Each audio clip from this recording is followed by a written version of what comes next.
Mudah-mudahan dengan kita melaksanakan kewajiban kita di pagi ini menjadi kebaikan bagi kita. Dan Allah masukkan kita ke dalam golongan husnul khotimah. Amin ya rabbal alamin. Salawat dan salam semoga tercurahkan kepada Nabi Muhammad sallallahu alaihi wasallam. Melanjutkan pembahasan kita pada Sabtu yang lalu, yaitu tentang 4 amalan yang akan membantu dan menemani kita dari mulai ruh meninggalkan jasad sampai bertemunya kita dengan malaikat munkar dan nakir. Di dalam hadis Imam Ahmad dijelaskan bahwa ketika ruh lepas dari jasad kita dan semenjak itulah kita menjadi menjadi mayit, artinya status kita menjadi almarhum.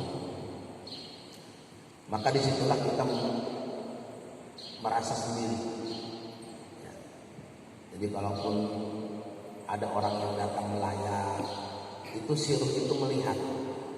Tapi hakikatnya saat itulah kita hidup sendiri. Bahkan kata Rasulullah SAW, semenjak ruh lepas dari jasad kita sama sekali tidak sadar kalau kita sudah meninggal. Itu gambaran. Jadi seolah-olah kita itu seperti orang yang sedang tidur dan bermimpi. Jadi melihat orang datang, ketika kita dimandikan, kemudian dikafani, disolatkan, itu kata Nabi, kita seperti sedang tidur dan bermimpi melihat orang-orang itu datang ke rumah. Dan saat itu sama sekali kita tidak menyadari kalau kita sudah menjadi mayat. Ya, mungkin kalau ingin bukti ya harus dicoba dulu kayaknya, baru akan terasa.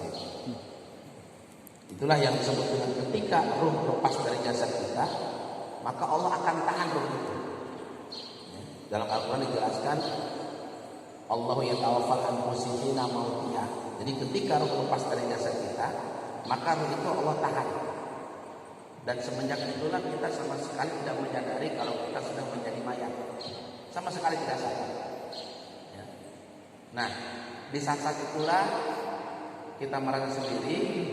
Maka kata Rasulullah SAW dalam hadis Imam Ahmad, tiba-tiba datang seorang makhluk yang rupawan, yang tampan. Dia akan duduk antara kain boeh lah, kain kafan, akan duduk di antara kain kafan dengan dada kita setelah kita dimandikan. Dan inilah makhluk yang mulai menemani kita dari mulai kita disolati sampai masuk ke liang lahat, sampai datangnya malaikat mulanya yaitu munkar dan nakir. Kita tidak mengenal siapa ini. Tanya, kamu ini siapa? Kata si makhluk, saya adalah tabunganmu, amalanmu. Ketika kamu hidup, kamu rajin membaca Al-Quran, maka saya adalah Al-Quran. Jadi setiap huruf yang kita baca itu sesungguhnya merupakan tabungan kita dari mulai kita diambil ruh sampai kita kembali dipasangkan itu ruh dalam jasad kita.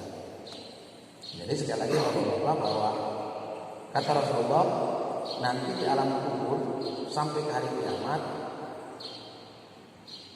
yang akan memuliakan kita itu bukan Rasul, bukan yang lainnya, tapi yang akan memuliakan kita adalah Al-Quran yang kita baca selama ini. Nah, setelah disolati, maka diangkat, ya. Dan di saat itulah ketika kita menjadi mayat, maka posisi kita itu dalam sholat pun ada di depan imam. Jadi bapak-bapak yang belum pernah menjadi imam sholat selama itu tidak perlu kecil hati. Dan nanti kalau sudah jadi mayit, posisi kita tuh ada di depan imam. Jadi lebih depan lagi gitu ya. Jadi akan mengalami itu. Nah, setelah itu beres disolati, nah baru keranda ini diangkat. Di saat itulah kita sebagai manusia menyadari bahwa semewah apapun kendaraan kita, tetap nanti kalau kita sudah mati, sudah menjadi mayat, maka yang menjadi kendaraan kita adalah pundak tetangga, tapak tetangga yang akan jadi kendaraan kita. Ya, kadang-kadang kalau yang meninggalnya itu pejabat, orang kaya, kita nonton lagi ngabri, diharap tengah. Tapi kalau yang meninggalnya orang susah, lagi obatan, rumahan, dari ngobrol di jalan. Jadi kadang-kadang masih kita mah yang meninggal itu daripada status sosial dulu. Ini kalau orang-orang kaya itu yang meninggal atau tahil baik kadang-kadang kayak mau terus sangat. Jadi menjelma suci sih. Beda berkata. Jadi sebenarnya ketika kita meninggal itu kan biasa ibu-ibu gitu, layak, bawa beras. Itu kan sebenarnya begini. Katanya si ibu itu bilang ke sahib musibah, Bu, ini saya ngelayat bawa beras. Kayak penting dicopatin ke panah. Waktu tahlil kan sebenarnya kan begitu ya. Jadi setelah selesai kata RW, bapak-bapak ditunggu keadaannya nanti kita tahlil pada isya. Bapaknya tahlil kan. Pulang dari tahlil, beras yang dibawa dari sini musibah biasa rangkaian semua menang bonus deh atau rabika yang dogan gitu ya. Tapi ya kita anggap itu adalah sedekah dan sedekah. Nah, terus di bawah ketika masuk ke liang lahat, di saat liang lahat, di bawah itu sudah menunggu anak-anaknya, cucunya dimasukkan, kemudian dibuka kain kafannya, dihadapkan ke kiblat. Selesai, diazanin, dikomatin.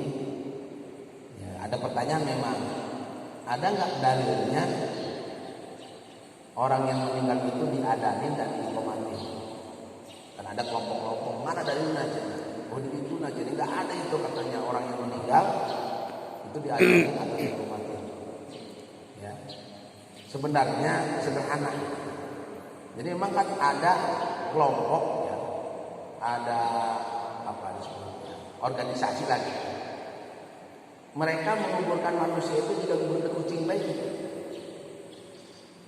Bahwa masukin wudhu baik, terus doa masing-masing. Ini kan bukan kucing, ini kan manusia. Jadi bagaimana kita tidak hanya bicara dari sisi hukum, tapi juga kita bicara dari sisi etika. Ya, kenapa kita harus memandikan mayat itu bulu anca-anca, harus pelan-pelan? Ya walaupun itu mayat kita mandikan dengan cara dimutang mati juga tidak akan teriak-teriak. Kenapa? Karena dia sudah tidak merasakan rasa sakit. Ketika kita membawa keranda jenazah itu harus pelan-pelan, angkat. Ketika akan memasukkan ke dalam yang lain juga kan harus pelan-pelan. Walaupun katakanlah kita lempar itu mayat ke atas, anggapnya sangat berat, si mayat tidak akan teriak-teriak. Tapi ini kan bicara dari sisi keadaban, keetisan. Sama seperti ketika si mayat sudah di dalam kubur, kemudian kita uruk dan kita talqin, kita itu kan dari sisi etika. Karena ada golongan, ada kelompok ketika menguburkan manusia itu seperti menguburkan kucing baik itu Pak. Menguburkan segala macam, termasuk tinggalkan. Ini kan tidak beradab. Ya kalau kita bicara tentang apakah itu ada dalilnya segala macam. Ya sekarang gampang saja. Ketika kita lahir alam dunia, kita kan diazani, diikomati. Apa tandanya? Mengenalkan kalimat-kalimat tauhid. Seperti halnya ketika Hasan wal Husain lahir, itu Rasul kan mengenalkan kalimat-kalimat tauhid. Ketika kita meninggal, kembali kepada roh, itu pun diazani dan diikomati. Kita lahir alam dunia dibekali dengan kalimat tauhid, kita meninggal pun dibekali dengan kalimat tauhid. Ini makan ada sekelompok orang itu ketika mengantarkan kuburan, masukkan baik, diuruk, dah selesai baik. Ini bukan kucing bahayanya. Jadi kan di sini kan ada etika, ada segala macam. Ya seperti tadi, ketika memandikan, tidak boleh bubar dari mulut orang bermandi. Sebab bagaimanapun juga ketika roh itu lepas dari jasad, maka semenjak itulah semua saraf itu mati. Nah, seperti gini aja kalau kita Bapak-bapak gitu ada yang punya penyakit gula, diabetesnya tinggi. Dan kadang-kadang kan kalau sudah kumat, kita kan gagarongnya pakai cara satu ya. Kenapa? Karena sarafnya itu mati. Jadi yang menjadikan kita ini merasa sakit itu karena saraf kita. Jadi kalau Pak Haji Ayah ini Pak Haji Eri kalsa terus berarti sarafnya itu yang merasa sakit itu. Orang lagu nincak beling gitu kan. Panu gorong eta minggu ada yang sekurang. Karena sarafnya. Tapi kalau saraf kita sudah mati, maka tidak akan terasa sakit. Orang-orang ketika mau dioperasi nih, dia kan harus dibius dulu agar mati rasa. Teka bayang lama dioperasi itu dibius dulu. Jadi kalau sudah dibius, mau apa dibelah kayak tubuhnya tidak akan terasa. Nah ini sebenarnya jawaban dari satu pertanyaan. Nanti ketika orang-orang mendapatkan azab kubur itu, yang diazab itu jasanya atau ruhnya, kan begitu. Sebab kalau kita bicara jasad, ketika dia sudah menjadi mayat, ya sudah selesai. Dia akan habis dimakan belatung, paling yang tersisa adalah tulangnya. Kan itu. Sama ketika kita disiksa, naudzubillah ya, ketika mendapatkan azab kubur atau nikmat kubur, yang merasakan adalah ruh kita, bukan jasad kita. Seperti halnya ketika masih hidup, dicubit, dipukul, kita merasa sakit karena saraf kita. Makanya kita tidak pernah mendengar ada mayit itu dia apa ya, loncatan, kemudian ketika dimandiin, cancan dia dengar. Karena ketika dia sudah menjadi mayat, selesai sudah. Urat sarafnya itu sudah mati. Ya, dicicing baik. Kalau sudah jadi mayat. Makanya ini perlu kita pahami, semenjak ruh itu lepas dari jasad kita, maka otomatis semua saraf yang ada dalam tubuh kita itu juga akan mati. Tidak akan terasa apa-apa. Tetapi kembali ketika kita memandikan mayit, mengkafani, menyolatkan, dan kemudian menguburkan, itu juga kan harus pelan-pelan dibaca-baca. Dan coba kalau seandainya kita tidak pakai etika, tidak pakai adab, pas nyampe di kuburan, dak sakap-daknya pelumpan gak ya, pelan-pelan. Ini kan menjadi tanda bahwa biarpun dia sudah menjadi mayat, tetap harus dilakukan selayaknya. Nah, jamaah yang mulia, barulah ketika saat kita dimasukkan ke liang lahat, kemudian ditutup, ya, dan setelah itu ditalqin. Nah, malaikat Munkar Nakir, mereka kalau saya melihat wujudnya, mereka berdiri Pak di pintu gerbang menuju kuburan, dan mereka baru mendatangi kepada si mayat ini setelah semua pengantarnya meninggalkan pemakaman. Nah, ini dari hadis Abu Hurairah. Bakal kata Nabi, sahabatku yang mendengar rompahnya itu adalah Bilal bin Rabah.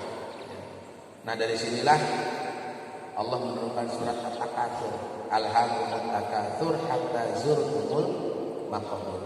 Ini ayat sebenarnya peringatan, kode keras bagi orang-orang yang membanggakan kekayaannya. Kata Allah, orang-orang yang bermewah-mewah selama hidupnya, dia anggap bahwa rumahnya, mobilnya, harta bendanya itu akan kekal dan bisa menolongnya. Hatta zurtumul maqabir. Padahal kita semua pasti akan masuk ke dalam alam kubur. Kalla saufa ta'lamun, tsumma kalla saufa ta'lamun. Allah menyebut